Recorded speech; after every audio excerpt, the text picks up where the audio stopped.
Welcome to Wrestling with Heart, a podcast looking at pro wrestlers giving back to their community. Join me, Stanley Carr, as I interview wrestling's hottest names who use their platforms as entertainers to raise awareness and do community service. Hello and welcome to another edition of Wrestling with Heart. This is the show where we talk with professional wrestlers and professional wrestling personalities about their lives in and outside of the ring, as well as doing acts of charity work, community service, volunteering, and spreading positivity. We're always about the positive vibes here on the show, and with me right now I've got a very special guest. He is a former WCW World Tag Team Champion, competed for numerous promotions. Pleased to welcome the one, the only Lash LeRoux. Welcome, Lash, to Wrestling with Heart. Hey, Stan the man, thanks for having me, man. I love the platform. I love the idea. I love the theme of Wrestling with Heart. I appreciate it very much. So you grew up in Oxford, Alabama, doing some research about your career, was very athletic growing up. Talk to me about your childhood and upbringing. Well, I grew up dirt poor, man, in Oxford, Alabama. My mom quit school in the 8th grade, and she had 5 kids that she raised on her own. She never had a better job than just being the manager at a convenience store / gas station. So I started working at a very young age. We lived in some houses, Stanley, that didn't have running water or electricity. We were one of those kind of families that you were constantly moving the moment bills started piling up and catching up with you. And I started going to church in the community that I moved to there in Oxford when I was about 9 years old. And a guy that was a leader in the church became the closest thing to a father I ever had. And he kind of took me under his wing. And I started working for him when I was about 9, just washing cars, cutting grass, so I'd have money to take these church trips. And he realized I had this work ethic that he fostered and pushed for. And so he was a business leader in the community. And he had a couple of clothing stores. He built houses. And so I would work on his residential construction sites, cleaning up until I was about 11. And then I started actually building houses for him and then working in the clothing stores. And from about 9 to 18, this gentleman just mentored me. He pulled me up from my bootstraps. That led to the work ethic that was pushed and fostered in athletics throughout my high school years. And so I was never the standout athlete, to be honest with you. I had a lot of success, but it wasn't based on me being the best, most talented player on the team. It was always blessed on me having, and you'll appreciate this, the biggest heart. I was just the kid that would not quit. So people saw something in that and wanted to help out. Yeah, really, 9 years old, that's so young, being able to work and do all that stuff. It's crazy. But it's also uplifting to know that you're able to take that and make something of it, because not everybody can say that they've gone through that and have been able to come out on the other side. Well, I appreciate that. And what's beautiful about adversity like that in your life is, quite honestly, you've got one or two choices. I mean, the adversity is going to happen, and that pressure is going to come down on you, and the stress in some form or another. So then what do you do with it? Do you become a victim? And so I'm just a victim of my circumstances, and I can never be better than what I am now because these are the cards I was dealt. Or are you a victor instead of a victim? And you go, you know what? I may not have all the advantages of the person next to me, but I can work harder than them, or I can put more into it. And what I want to make of my future, I've got control over it now. I've taken control over it. Yeah, I mean, you are in control of your own destiny. And so being able to have that work ethic at such a young age really helped prepare you for the world of pro wrestling. Was wrestling always something you enjoyed watching as a kid? Did you grow up a fan?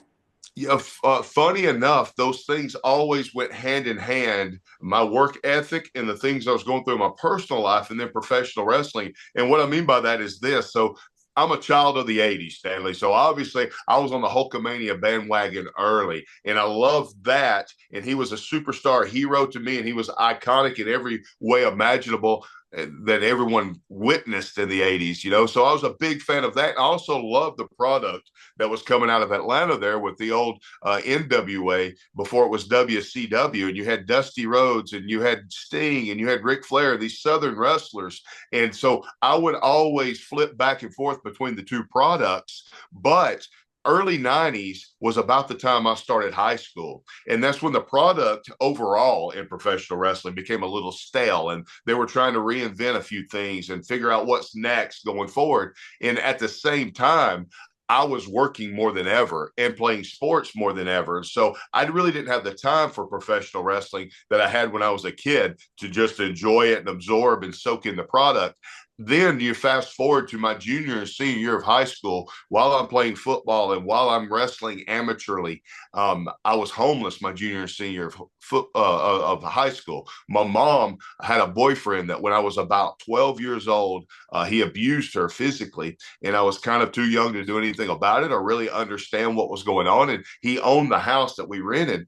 But then the only reason why I found out about it, by the way, Stanley, was back then, this is pre all the technology we have now. And the way that they made evidence in the police reports was they would take photos with just old school Polaroid cameras. And I found the photos with the police report and I saw the damage that had been done to her. And then when I was 15, he tried it again, and I wasn't too young to do anything about it. And I took a baseball bat to him.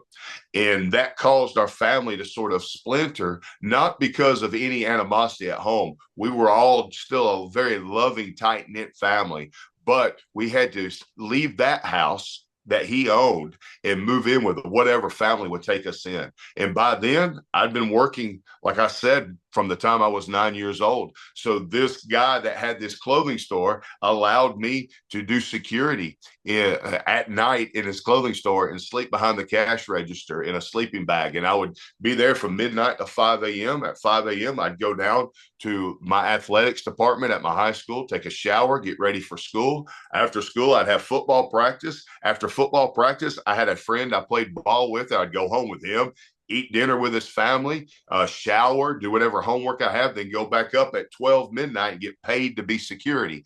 And that gave me a company vehicle. It gave me a place to sleep and it gave me a paycheck. And so that's what my junior and senior year of high school looked like. And I really didn't have time for wrestling. But during that time, I won a state championship. We went undefeated in football and found out what it's like to sacrifice and then be rewarded for it. The same happened in amateur wrestling. I won a state championship, again, finding out what it meant to pour yourself out and sacrifice, and then you're rewarded for it. And I met my now wife when I was 16. And we were engaged by the time I was 17, and her family helped me out a lot. So when I graduated high school and started college, her family was helping me enough and supporting me enough that I was able to kind of have a bit more stability in my life. So this was mid 90s. Started watching the wrestling again because I had the time for it. And WCW had just begun to explode. Hulk Hogan had turned heel for the first time in his career. He was now a bad guy. So this guy that I hero worshipped when I was a kid was now evil to all the fans. The NWO was popping, and that was the new cool thing. WCW started Monday Nitro, and all the guys I grew up watching, from Flair to Dusty to Roddy Piper to the Macho Man to Hogan, they were all in WCW. So that was the product I gravitated towards. And I had only been watching wrestling again for about maybe 6 weeks when I saw the commercials for the open tryouts at the WCW power plant in Atlanta. And I looked at my fiance and I said, look, I don't think I'll ever make it in wrestling. You know, I'm not that standout guy, but what a cool story to have. I want the adventure of saying I went to the tryout. Maybe I meet Hogan or Flair or shake their hand and get to have this great story for the rest of my life. And that was really the extent of my expectations until I got there. And when I got there in the tryout, I found out that was a whole different landscape than I expected. And now suddenly I was in my element instead of being a fish out of water. Yeah, when you're training and learning how to be a wrestler, obviously there's so much that goes into it, and it is very intense when I've talked to people because it's no joke. It's a very tough business that you have to really, like you said, make sacrifices for and condition your body. What was your experience like working at the power plant? Well, the advantage that I had, the way the structure was at the time, was they would have these open tryouts. And so in my case, there was 24 guys at this open tryout. And I had no idea what to expect. I'd never been around the wrestling business. I'd never been backstage at a single show in my life. So I had no expectations, but I got there, arrived, and it was basically a big open warehouse with 3 different wrestling rings in it, and a few other merchandise cages and things where they kept things in storage. But not knowing what to expect, I'm looking around me and there's 24 guys in this tryout class. And it's sort of an eclectic mix of, you've got guys that were college football players, but not quite good enough for the league, right? But they still want to be a professional athlete. And then you had guys that were bodybuilders, professional bodybuilders, and was looking for a way to make money in the off season. And then you had guys that were just naturally 6'8", 350 pounds with tattoos and mohawks. But what all these guys had in common was they treated it like it was a casting call. And they thought, I check all the boxes. This is sort of an audition. And WCW is going to come in and take a look at me and see I fit the bill. And I'm going to be the next big star in professional wrestling. And the reality was, the guy who ran the tryouts at the time, they called Sarge, and he had been like a drill sergeant in the Coast Guard. And he walked in, man, about 5'6", 5'7", 230 pounds, just built like a human Rubik's Cube, just a big, thick dude. And man, he'd walk in, throw his bag down at 9 o'clock in the morning and go, grab a bucket. And you go, grab a bucket? What do you mean? And they had these 5-gallon buckets all around the warehouse, and you flipped them upside down, and the squats were just touch and go, touch and go. And you do 50 squats, drop down, 25 push-ups, roll over, 25 crunches, run in place. Now it's 100 squats until you built up to 500 squats. And these guys that were not expecting to have to go through all of this started cramping up, or they were just not there for that sort of challenge. And he'd get in their face, man, like it was boot camp, and go, you called us, we didn't call you. If you can't do it, get out of here. We got plenty of wrestlers. And when I looked around and saw guys dropping like that, or just quitting and just giving up and just leaving and thinking they couldn't do it, I realized, oh man, I suddenly have gone from being the smallest guy here and the least advantaged guys here to I've got the advantage, because I'd been through some stuff in my life by that point. So even though I'm the youngest guy there and in the least amount of shape, I'm looking around and going, I'm the guy, you may ask me to leave, or you may tell me I'm not good enough, but I don't quit. And because of that, at the end of the first day, there were maybe 16 guys left. The second day, maybe 8 guys showed up. The third day, me and one other guy showed up. And even then, they bring you into an office. They'll say, look, we're not promising you'll ever have a job in WCW. You are not a professional wrestler right now, and we're certainly not offering you a contract.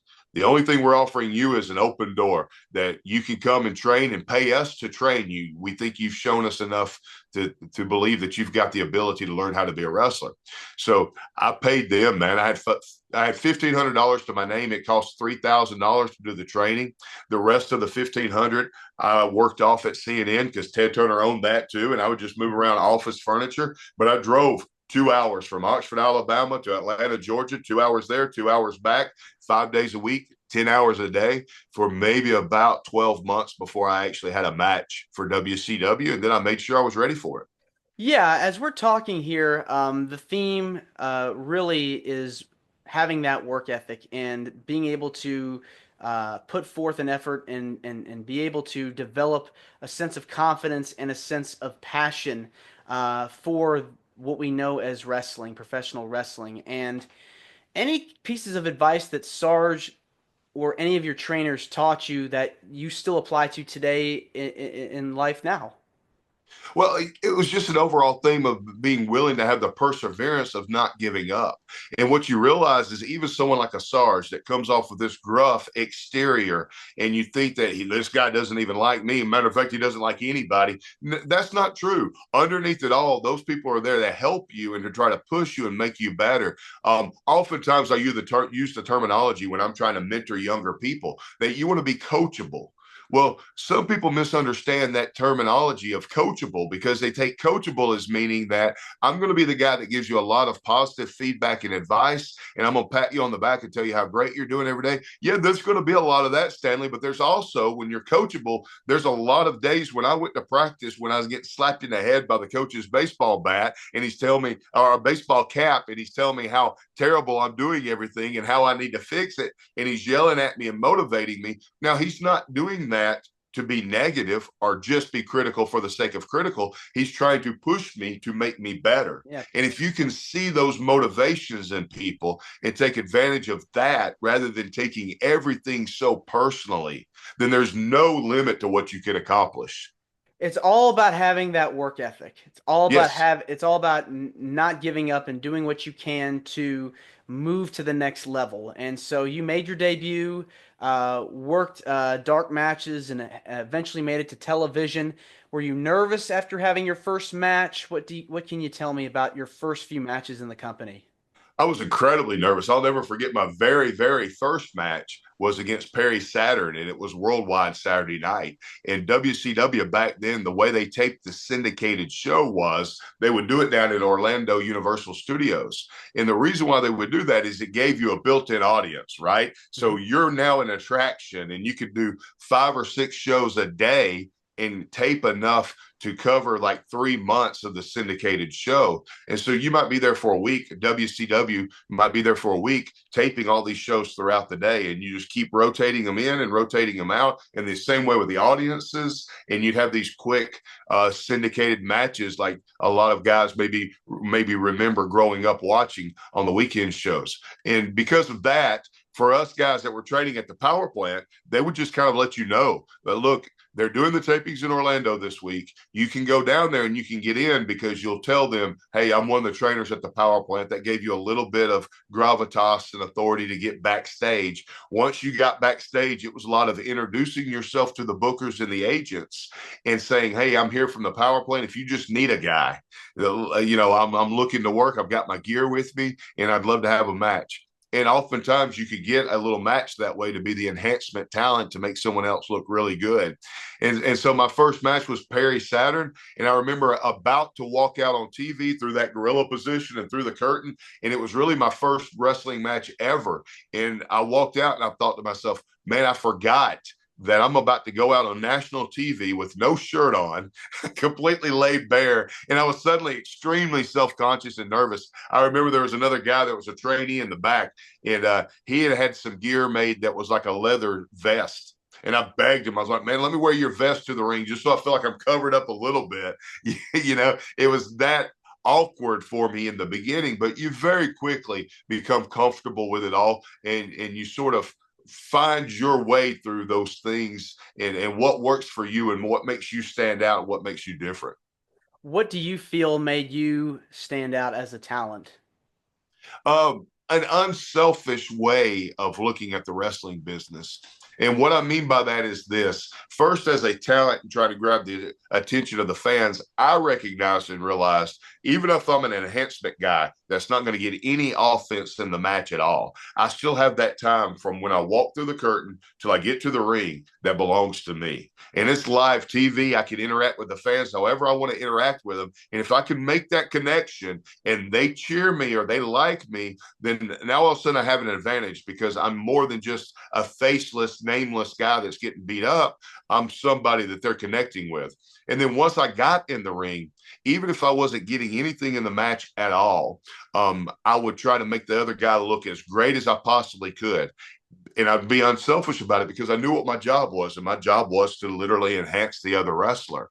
And because of that, they appreciated the fact that I was giving myself so much to them. And then you add to that too, Stanley, can I be creative? And what I mean by being creative is this: if I'm having a match with someone like Booker T, for instance, well, I know his moveset because I'm a fan myself and I've seen enough of his matches. And so I'm going to walk into that going, okay, I know this is all about you and you're the one being highlighted in this match. But what if we go into your kicks this way? Or what if we do this move, or you do the Harlem side slam this way? And I come up with creative ways to put myself in position to make him look good, but it also made it different from any other way he was wrestling someone else. Yeah, it's all about the creativity. And speaking of creativity, you've also got a passion for cartooning. I think that's Yeah. really fascinating. How did you get involved with that? Well, I think every kid likes to draw, right? You see kids all the time with the crayons and their paints. And I just never stopped drawing. I kept that passion going. And when I was a young kid, I had a lot of friends that were into comic books. And to be honest, comic books were outside of my tax bracket. I couldn't afford that sort of thing, you know? And so, but all my friends would come up and they show me these Batman comic books and these Superman comic books, and they would copy the characters out of them, and they'd want to impress me with their drawing skills too. But I was always into faces, and I was going, okay, you drew Batman, but he's got a square head and not a lot of detail. You're not drawing much there from a face standpoint. I could appreciate the rest of the art in it, but it didn't scratch the itch for me because I loved faces. And then I discovered Mad Magazine, and Mad Magazine would spoof movies and TV shows. And for that to work, they're going, this month Mad makes fun of Top Gun, and you'd open it up and you go, that's Tom Cruise. Man, you don't have to tell me that's Tom Cruise. That's a cartoon that looks just like Tom Cruise. And that fascinated me. So I would copy what I saw in Mad Magazine and taught myself how to draw caricatures that way. And then you fast forward to when I started wrestling for WCW in the late 90s, man, we were on the road 300 days out of the year. You're in a different town every night. You have to be at these arenas at noon for a show that doesn't go live on television until 7 p.m. So you'd have a lot of downtime. And I noticed every locker room had a whiteboard in it. So I bought a pack of dry erase markers, and I would draw the guys in the back, Hogan and Flair and all them, and other wrestlers like Kurt Hennig especially just loved it, man. He liked to spoof and make fun of people anyway, and joke around with them and be a practical jokester. So he would really goad me on, draw Hulk Hogan. Okay. Draw him really old with an oxygen mask and a walker. And I'm, Curdy's in the other room. He goes, he won't care. He'll love it. And they did. And so the editors and publishers of the wrestling magazines, specifically Ross Foreman for WCW and Bill Apter for the other magazines, I think he had WOW at the time, they saw my art and they would ask me to do cartoons for the wrestling magazines. And that became a regular gig for me. And the advantage that gave me was right away I realized, they're not hiring me because I'm a professional artist. They're hiring me because I'm the wrestler that can kind of sort of draw. But the advantage for me is that means I'm not going to be replaced by somebody else. So I can keep experimenting every month and try to get better and better and better. And every time I do a cartoon, increase the quality. And by the time I walked away from wrestling at that level and wasn't doing cartoons for the magazines anymore, about 13 years had passed, and I taught myself a lot of skills that made me a professional illustrator and artist. That's so cool being able to do that and have another passion that you have really worked on. Have you thought about doing cartoons for wrestling and other outlets? Well, I do a podcast now through adfreeshows.com that's called 60-Minute Time Limit Draw with Lash LeRoux. And so a lot of fans can interact with me, much like we're doing right now. And I'll tell stories about the subject. If I'm drawing The Undertaker, I'll talk about some interactions and working with him. And while I'm drawing The Undertaker live for them. And then when I finish, I'll sell prints of the drawing. So I get a little bit of interaction that way. The truth is, caricature is my first love, and now I do live events with my caricatures all the time. And so I have three prongs to my caricature business. I do live digital caricatures, I do live traditional caricatures like you see in theme parks and fairs and festivals, and then I do commission work at home. And I stay so busy with that and have built that business to such an extent I don't have time for anything else. I'm literally on the road now traveling and doing live events with caricature as much as I wrestled for WCW. It's so cool that you're able to keep yourself busy, have something you love to do, and it's successful. I want to switch gears now and talk about some of the stuff you've done outside of the business. I know you've been involved with a lot of volunteering opportunities and helping others. What things have you done over the years to help out in your community? Okay. Well, the quick version of that is this. A lot of the story that I shared before of my childhood and my growing up in church and my faith became a center point of focus for me in my life. And I noticed I had a lot of people there that supported me and loved me and helped grow me within that community. And that meant a lot to me. And so at the time, the guy that I mentioned earlier, a guy by the name of Don Sills, was a leader in our church and a business leader in the community as well. And his sons, Donnie was his younger son, was his oldest son, and then Jerry Sills was the younger son. And they were about college age when I was 9 years old, and they were volunteers in the church doing youth work. And so I was very close to that family, grew up almost like another third child for them. And they became my family and my family of faith. And so fast forward, man, by the time I was 18, I was with WCW and I was traveling and doing wrestling, but I always stayed connected to them and connected to my roots at home. And I'd get asked a lot while I wrestled to come and share my testimony and my story to different groups and different church groups or civic groups or just community involvement leagues. And I would do that. And the more I shared my story, the more I realized everybody has a story. And that led to me wanting to do just more ministry related activities and not just talk about myself all the time, but get to know other people. And so when I stepped away from wrestling at that main level about a dozen years ago or so, maybe 15 years ago, at the exact same time, the guy that was my youth leader when I was growing up, Donnie Seals, that was in college when I was young, had now decided in middle age that he went to seminary and felt called into ministry. And so when he took his first pastorate here in my hometown, he asked me to come and be a youth leader there in that church. And we began doing ministry together at that time. And not long after, I became a licensed and ordained minister as well. So I've been involved in Southern Baptist ministry for over a dozen years now. And I'm an associate pastor at Anniston First Baptist Church at McClellan here in Anniston, Alabama. And I'm constantly working in ministry and helping other people and mentoring them that way and leading in the church. The guy that was my youth minister growing up is now pastor there. So we're still together after all these years. That family is still close knit. We help out people as much as we possibly can. And we also have, I'm involved with another ministry here in town that started some homes for nonviolent drug offenders that are trying to transition back out to the real world. And that's our Father's Arms ministry here in Jacksonville. And we also have a free clinic that's open every Tuesday morning from about 9 a.m. until 1 p.m. where people can just come in from the community that have no insurance and no money, and they can be seen by a nurse practitioner that's overseen by a doctor, and they can have their medical needs taken care of and their care given to them without having any kind of financial responsibilities and no questions asked. Wow, it seems like you're doing so much and are really involved with your church. And was there like ever a particular event or series of events that you enjoyed being a part of with your ministry? Every event is a great event because of the interaction that you have with the people, and that's what it's always all about to me. No matter how you package an event, no matter how you try to promote it or try to sell it, or how many people show up, you never know what those individual moments are going to be like, and so it's very much driven by that. And you have these spiritual moments, and more than anything else, I enjoy connecting with people on that very spiritual level that then makes you sort of a family of faith. I've always said that I learned very early in life, you have your family that you're born into, and then you have your people around you that you choose to make family.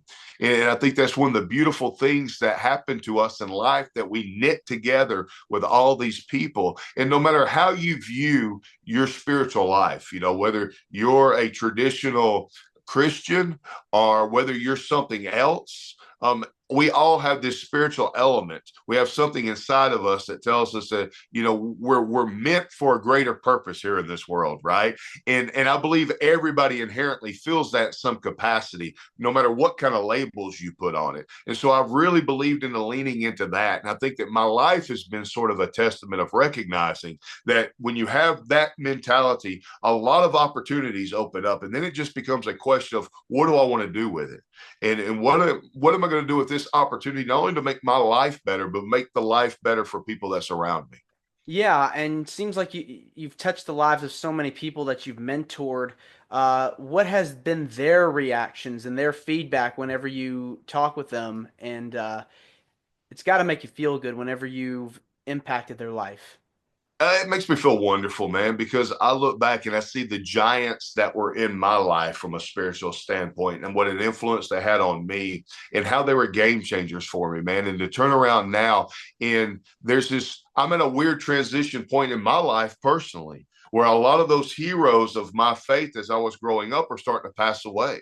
And while they're passing away, younger people are coming up behind me. They're looking to me more and more for some kind of leadership and some kind of guidance and some kind of advice in the same way I looked at those other people, which is a completely natural evolution. I get it, man, but it's overwhelming and it's humbling. And so I'm constantly now, my days are filled with this combination of being able to go back to the people that meant so much to me and show gratitude and be there for their family and tell them what they've meant to me. And by the way, as an aside note and a little parenthetical here, anybody that's listening to this, don't be so prideful or so stubborn that you don't go back to the people that's helped you out and take that opportunity while you can and before they're gone to say, you made an impact in my life and it meant the world to me. And thank you for that, because that will carry you through with so much power for the rest of your life. And it makes you more tender in your heart and sensitive to want to help the other people that are coming behind you. Yeah, I mean, you have to find it to show that gratitude and be thankful and humble for the people that have helped you out over the course of your life thus far, and being able to pay it forward to others that are going through the same thing. Absolutely. And it's particularly sensitive to me right now, Stanley. I'm not usually an overly emotional guy, but this time last year, as we were going into Easter, that gentleman that I spoke about, Don Sills, that was the closest thing to a father I ever had, passed away during that week.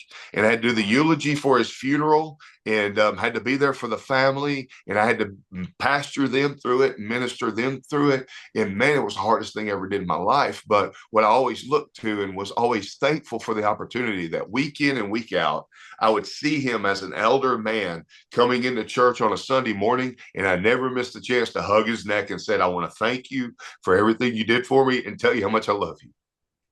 Yeah, that's always it's always emotional, and it gets at your strings whenever there's someone out there that's near and dear to your heart that you lose. And having that opportunity to thank them for everything, it really glad that you're able to do that.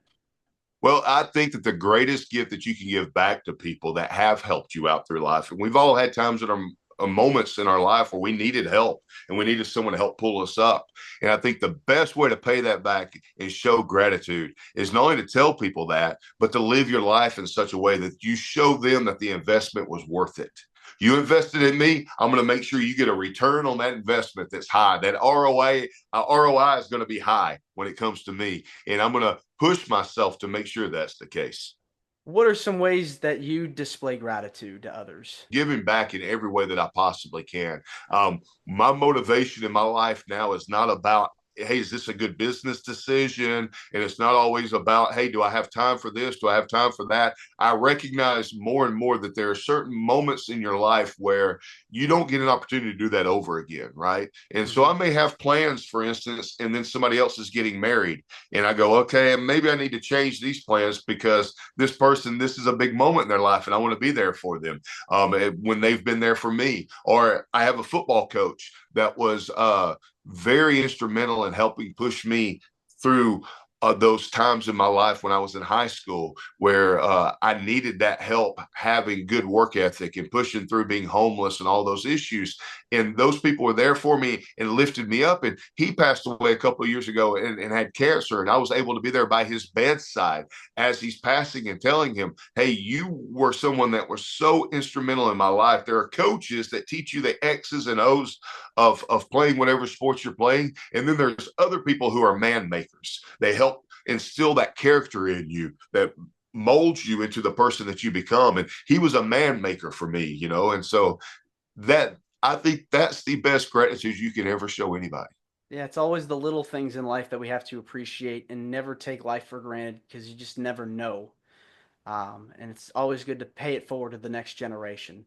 And man, it's a gift. Come on. And so I have this weird dichotic way of looking at things in my life where on the one hand, I don't want to miss any opportunities and I want to work hard and I also want to be persevering through all the difficult times. On the other hand, I don't take all this stuff too seriously because we're not getting out of this life alive anyway, right? So I'm always trying to enjoy every moment as well and not get bogged down in the small problems that you go, you know what? There's enough problems for every day. but we're going to find a solution to this thing. We're going to move on. Don't let it ruin your life. More than anything else, don't let it steal your joy, and have that joy on a daily basis, that I get to have another day today. I get to enjoy a conversation with you, make new friends, go out, be productive. And what kind of impact can I have today that not only helps the people around me, it helps me grow as well? Exactly. Lash, this has been wonderful getting the chance to speak with you. I want to say thank you for coming on to Wrestling with Heart. It means a lot to me, to my listeners and viewers that are watching this on YouTube. Where can people find more about you on social media, your podcast? Feel free to plug. Well, thank you, man. On social media, the real only social media I have is I have LinkedIn under my name, Lash LeRoux, and I also have X at Lash Can Draw, which has kind of a double meaning there when it comes to professional wrestling and also my artistic endeavors. If you want to see my artwork or find out about booking me for live events, and I go throughout the United States, so I'm willing to go and travel anywhere doing live events, you can go to lashcandraw.com. You can look at some of my work there, see samples of what I'm doing, or even drop a line through that. I have a very easy email address for people that want to reach me personally. It's lashwcw@aol.com. That has not changed for 25 years. So there you have it, man. I love it. Thanks again, Lash, and you're more than welcome to come back. Hey, thank you. I appreciate you, Stanley. It's been a pleasure. Absolutely. Take care. Yes, sir. This is Wrestling with Heart. I hope you found this podcast to be informative and entertaining. If you did, please hit the subscribe button and look out for the next edition.